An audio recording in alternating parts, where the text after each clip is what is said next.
তো আপনার ছেলে আপনার মেয়ে দিনদার হলো কি হলো না, নামাজি হলো কি হলো না, গুনাহ থেকে বাঁচলো কি বাঁচলো না, এটা দায়িত্ব, এটা জিম্মেদারি আপনার উপরে। এই জিম্মেদারি, এই দায়িত্ব যদি আপনি পূর্ণ করলেন না, কিয়ামতের দিন জাহান্নামে যাওয়ার জন্য প্রস্তুত থাকে। একটি হাদিস আমি আপনাকে বলে যাই, হাদিস আপনি মগজের ভিতরে রাখেন, নিজের দায়িত্বকে পূর্ণ করার চেষ্টা করেন। নবী এবার বললেন, মা মিন আবদিন ইয়াসতারঈহি আল্লাহু রাইয়াতান ইয়ামুতু ইয়াওমা ইয়ামুত ওয়া হুয়া গাশুন লিরাইয়াতিহি ইল্লা হারামাল্লাহু আলাইহিল জান্নাতা।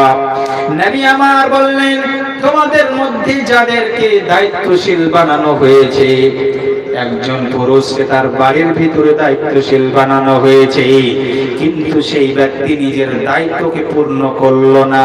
দায়িত্ব পূর্ণ করার আগে নিজের সন্তানকে নেক বানানোর আগে, নিজের স্ত্রীকে নামাজি বানানোর আগেই সে মৃত্যুবরণ করলো। নবী আমার বললেন, ইল্লা হারামাল্লাহু আলাইহিল জান্নাতা।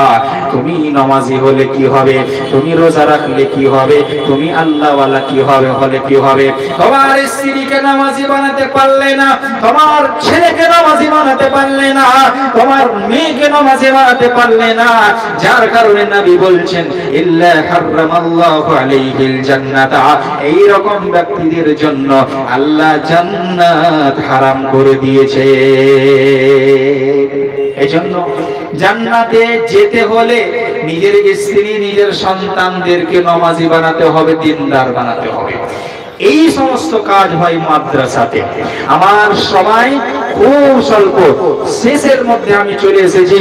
মা বোনদের একটা কথা বলবো 2-3 মিনিটের মধ্যে, যে মা বোন জান্নাতে যদি যেতে চান, যদি আপনি জান্নাতে যেতে চান, যেটা যেই পাপ যেই ভুল মা বোনেরা প্রত্যেক বাড়িতে, প্রত্যেক মায়েরা, আমি মনে করি 100% এর মধ্যে 99% যেটা মা বোনেরা যেটা ভুল করে, যেটা গুনাহ করে, সেটা হলো যে তার স্বামীর কথা মানতে পারে না। জান্নাত যদি যেতে চান মা বোন আমার, মগজের ভিতরে কথাটা রেখে নেন, ইবাদত করে কোনো কাজ আসবে না যদি স্বামীর কথা না মানেন। স্বামীর কথা মেনে না চললে পারে, আপনি স্বামীর যদি ইতাআত অনুসরণ না করেন, তাহলে জান্নাতে যাওয়া যাবে না। জান্নাত যেতে হলে স্বামীকে মেনে নিতে হবে, স্বামীর খিদমত করতে হবে, স্বামীর কথা মেনে চলতে হবে। স্বামীর সঙ্গে তর্ক বিতর্ক করা, স্বামীকে কষ্ট দেওয়া, স্বামীর সঙ্গে লড়াই করা, স্বামীর সঙ্গে তর্ক বিতর্ক করা, মুখে মুখে কথা বলা, স্বামীকে মূল্যায়ন না করা, তার কথার বিরোধিতা করা, এই সমস্ত কাজ আপনাকে জাহান্নামে নিয়ে চলে যাবেন। মা বাবা স্বামীকে মেনে নিতে পারে না। আজকাল আমাদের মা বোনেরা নামাজি আলহামদুলিল্লাহ, রোজা রাখে, আল্লাহ ওয়ালি, দান খেয়রাত করে, কিন্তু নিজের স্বামীর সঙ্গে ভালো ব্যবহার করতে পারে না। জান্নাতে যেতে হলে স্বামীর অনুসরণ করতে হবে, স্বামীর কথা মেনে নিতে হবে, নচেত আপনি জান্নাতে যেতে পারবেন না। নবী আমার বললেন, এটা সাল্লাতিল মারআতু খামসাহা ওয়া সামাত শাহরাহা ওয়া হাফিজাত ফারজাহা ওয়া আতাআত যাওজাহা কিলা লাহা উদখুলি আল জান্নাতা মিন আইয়ি আবওয়াবিল জান্নাতি শিতি।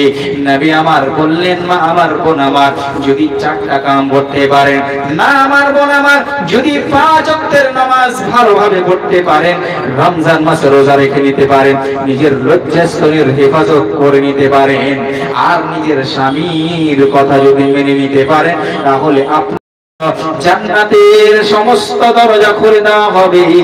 বলা হবে, যেই দরজা দিয়ে তোমার ইচ্ছে প্রবেশ করে যাও।